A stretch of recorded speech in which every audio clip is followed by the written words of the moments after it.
Video में इस video में हम लोग सीख लिया था, इसके पिछले वीडियो में हम लोग सीख लिया था निगेटिव सेंटेंस बनाना। अब सीखेंगे हम लोग इंट्रोगेटिव सेंटेंस बनाना। इंट्रोगेटिव सेंटेंस बनाना, आइए हम लोग पहले पढ़ लिया निगेटिव सेंटेंस। निगेटिव सेंटेंस,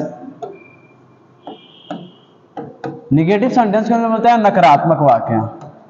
नकारात्मक वाक्य क्या बोलते हैं? नकारात्मक वाक्य। ये हम लोग पढ़ लिया है। निगेटिव सेंटेंस को हिंदी में बोलते हैं क्या? नकारात्मक वाक्य। नकारात्मक वाक्य किसे कहते हैं? जिससे नकारात्मक प्रश्न पूछे जाने का क्या होता है? बोध होता है, उसे हम लोग क्या बोलते हैं? Negative sentence. ऐसे ही इन सेंटेंस बनाना सीख लिए थे। जैसे हम लोग अफर्मेटिव सीख लिए थे। अफर्मेटिव हम लोग सीख लिए थे, जैसे यह गाय है, वह कुर्सी है, ऐसे बनाना सीख लिए थे। इसमें हम लोग सीख रहे थे निगेटिव। निगेटिव ऑलमोस्ट सीख लिए थे। अब देखिए निगेटिव दो टाइप का होता है। जैसे हम लोग सेंटेंस बनाते हैं उस सेम वैसा ही है, लेकिन ये कुछ कहने का तरीका होता है, कुछ बात करने के शैली में इसको जोड़ लिया जाता है, तब समझ में आता है कि हाँ कैसे बनता है। अगर ऐसे ही क्लास है तो ऐसे सेंटेंस है। अगर मान लीजिए अगर दो चीजें हैं, मान लीजिए कि यहाँ पे दो चीजें हैं, कोई मान लीजिए यहाँ पे है लड़का, इसको ले लीजिए लड़का, और इसको ले लीजिए लड़की, ठीक है। लड़की, अगर दो चीजें हम समझिए, दो ऑब्जेक्ट है, एक लड़का एक लड़की, लेकिन कोई आया बाहर से, अगर लड़का को कह रहा है कि this is girl, this is a girl, यह लड़की है या यह एक लड़की है, सच में ये लड़की है? लड़की है? हम कह देंगे कि नहीं यह लड़की, ऐसे कह सकते हैं यह लड़की नहीं है। क्या बोलेंगे? यह लड़की नहीं है, यह लड़की नहीं है। तो हम क्या बोल सकते हैं? यह लड़की नहीं है, तो this is a not, this is a not girl बोल सकते हैं ऐसे। This is a not girl, यह लड़की नहीं है, बोल सकते हैं आसानी से।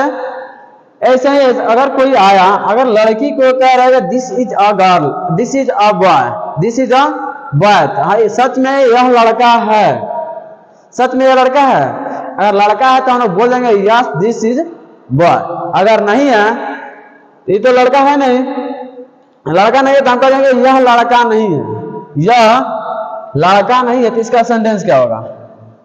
यह लड़का, यह लड़का नहीं है। इसका सेंटेंस क्या होगा? यह लड़का नहीं है। इसका सेंटेंस हम लोग बहुत आसानी से बना सकते हैं। इसको this is a not, this is a not boy कह सकते हैं, यह लड़का नहीं है। ऐसे दो थिंग्स जरूर आते हैं, दो वस्तु अगर आपस में, अगर मान लीजिए कि कभी बात होता है, दो चीजें रहता है, तो अगर कोई पूछता है कि यह है, तो आप कहते हैं नहीं यह नहीं है, बताते हैं। वैसे ही दो चीजों में जब भी अगर बात होता है, तो अगर उसमें एक सहमत होते हैं, एक सहमत होते हैं, कोई भी चीज हो गया तो जिससे सहमत होते हैं वो तो बोल देंगे हाँ, जैसे नहीं तो हम कह सकते हैं यह। अब कोई भी चीज हो सकता है, अब एक ही नहीं है, बस एक ही टाइप का हो सकता है। अरे समझ में, एक ही टाइप का नहीं हो सकता है, वो अनेकों प्रकार बहुत सारी चीजें हो गई। मान लीजिए कि अगर ऐसे ले लिया जाए, अगर मान लीजिए लड़का लड़के, अगर मान लीजिए पानी और चाय ले लिया जाए, क्या मान लीजिए कि एक गिलास है, ऐसा समझिए क्या है, यह है कप, मान लीजिए क्या ये कप है, और ये भी क्या है, एक कप है, ये भी क्या है, मान लीजिए एक ये भी कप है। अब इस कप में है टी, यानी मान लीजिए चाय है, और इसमें है वाटर, क्या है, वाटर, इसमें है टी, इसमें है वाटर। लेकिन आगे कोई क्या है, दिस इज वाटर, अगर कोई आगे इसे बोले दिस इज वाटर, तो सच में ये पानी है, यह पानी है? हम बोलेंगे यह पानी नहीं है, यह पानी नहीं है, यह पानी नहीं है। तो इसका सेंटेंस क्या होगा? यह पानी नहीं है, हम इसे कहेंगे दिस इज नॉट वाटर। क्या बोलेंगे? This is not water. क्या बोलेंगे? दिस इज नॉट वाटर, यह पानी नहीं है। अगर पानी नहीं है तो क्या आता है? हम बोल सकते हैं दिस इज टी, बोल सकते हैं दिस इज टी।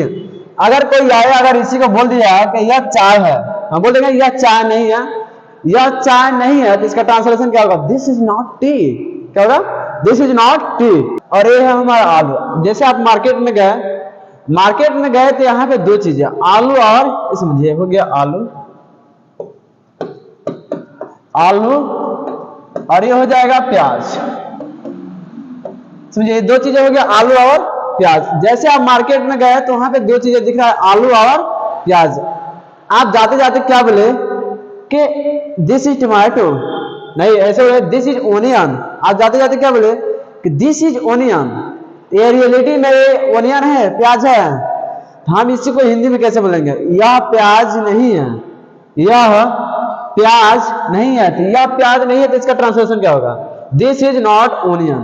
क्या होगा, दिस इज नॉट ओनियन। अगर आपने गए मार्केट में इसको कह रहा this is potato, this is potato, एक पोटैटो है नहीं, तो अगर जो बेचने वाला होता तो वो आपको बोलेगा दिस इज नॉट पोटैटो। क्या बोलेगा, दिस इज नॉट पोटैटो। इसका मतलब क्या होता है, मतलब यह आलू नहीं है, यह आलू नहीं है। अरे यहाँ तक समझना। अब चलिए इसके बाद समझते हैं हम लोग इंट्रोगेटिव सेंटेंस। अब आएगा हम लोग इंट्रोगेटिव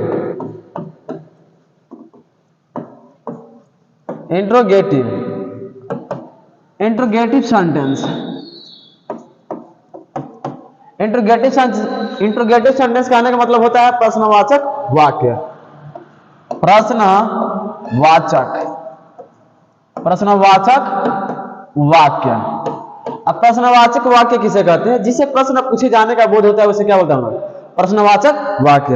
इसे क्या बोलते हैं हम लोग, प्रश्नवाचक वाक्य। इसे हम लोग ये प्रश्नवाचक चीज क्या कर सकते हैं, इसे इंडिकेट करते हैं। जब भी प्रश्न पूछा जाता है, भले एग्जाम में देखिए या कहीं भी, चाहे कोई भी क्वेश्चन पूछता है, तो दो चीजें है कि लास्ट में देखिएगा प्रश्नवाचक चिन्ह जरूर लगा रहता है, प्रश्नवाचक चिन्ह जरूर। अगर कोई क्वेश्चन किया है तो, नहीं तो आप व्हाट्सएप में एसएमएस भी करते हैं तो लास्ट में कभी कभी देखिए जो आंसर सेंसिबल इंसान होते हैं तो प्रश्नवाचक चिन्ह लगा के क्या करते हैं, एसएमएस करते हैं। ठीक है, तो आप उसे देखिएगा क्योंकि वो आपसे प्रश्न पूछ रहे हैं। क्या कर रहा है, प्रश्न पूछ रहे हैं। आगे ऐसे इंट्रोगेटिव सेंटेंस कैसे बनाते हैं, जिसे प्रश्न पूछे जाने का बोध होता है उसे इंट्रोगेटिव सेंटेंस कहते हैं। जैसे आ गया, कोई कैसे आपसे प्रश्न पूछ सकता है, जैसे मान लीजिए कलम है तो कोई यही नहीं पूछ सकता है कि क्या यह कलम है, क्या यह कलम है। ये देखिए एक डेली एक्टिविटी में जैसे यूज लेंगे तो समझ में आ जाएगा कि इसी की क्या महत्व है, इसका क्या महत्व है। तो हम कह सकते हैं क्या यह कलम है, हम लोग इसी को कैसे लिख देंगे, आइए लिख के समझते हैं। क्या यह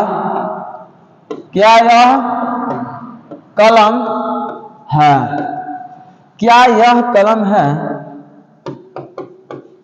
तो क्या होगा इसका सेंटेंस। तो पहले क्या, अगर मान लीजिए क्या को रिप्लेस कर दिया जाए, क्या को हटा दिया जाए तो सेंटेंस क्या होगा, दिस इज अ पेन हो जाएगा, दिस इज अ पेन बोल सकते हैं, यह कलम है। लेकिन जैसे ही क्या आ जाए यहाँ पे, जैसे ही क्या हो जाए, क्या यहाँ पे आ जाए तो सेंटेंस क्या होगा, बदल गया। यानी पहले था अफर्मेटिव, अब ये हो गया इंट्रोगेटिव। क्या हो गया, इंट्रोगेटिव। इंट्रोगेटिव किसे, जिसे प्रश्न पूछे जाने का बोध होता है। आप पूछा जा रहा है कि क्या यह कलम है, क्या यह कलम है, तो इसका सेंटेंस क्या होगा। तो हम इसको बस ये समझिए कि यह कलम है, इसका दिस इज अ पेन। लेकिन इसी को बस इसको केवल बाहर निकाल देंगे हम लोग, यहाँ पे कर देंगे, बन गया क्या यह कलम है। क्या होगा, is this a pen, is this a pen, यानी होगा क्या यह कलम है। अरे समझ में। अगर ऐसे ही पूछा जाए कि क्या यह किताब है, क्या यह किताब है, हम कैसे बता सकते हैं, इंट्रोगेटिव है तो प्रश्नवाचक चिन्ह लगाइए, क्या यह किताब है, तो क्या होगा, यह किताब है तो इसका होता है दिस इज अ बुक बोल सकते हैं, क्या यह किताब है बोल सकते हैं। लेकिन आप इंट्रोगेटिव बना है तो इसमें क्या करेंगे, पहले इज लगा देंगे, इज को यहाँ पे ना रख के पहले ही क्या करेंगे, इज लगा देंगे। क्या यह किताब है, क्या होगा, इज दिस अ बुक, क्या यह किताब है। अगर ऐसे ही बोलना होगा, क्या यह चोर है, क्या यह चोर चोर है, क्या यह चोर है?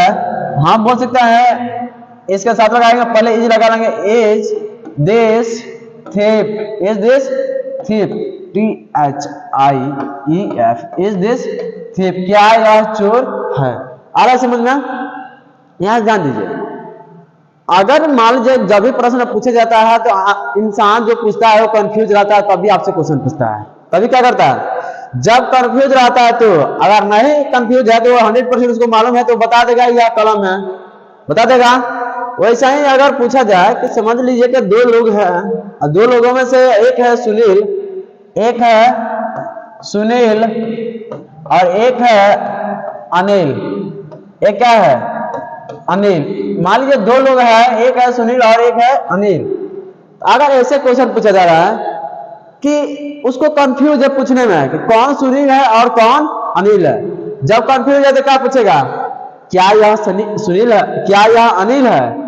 अगर उसको कंफर्म होता तो आपसे प्रश्न पूछा थोड़ी जाता, ये पूछेगा क्या यह अनिल है, क्या यह अनिल, क्या यह अनिल है, क्या यह अनिल है, क्या यह अनिल है? तो इसका ट्रांसलेशन क्या होगा, क्या यह अनिल है?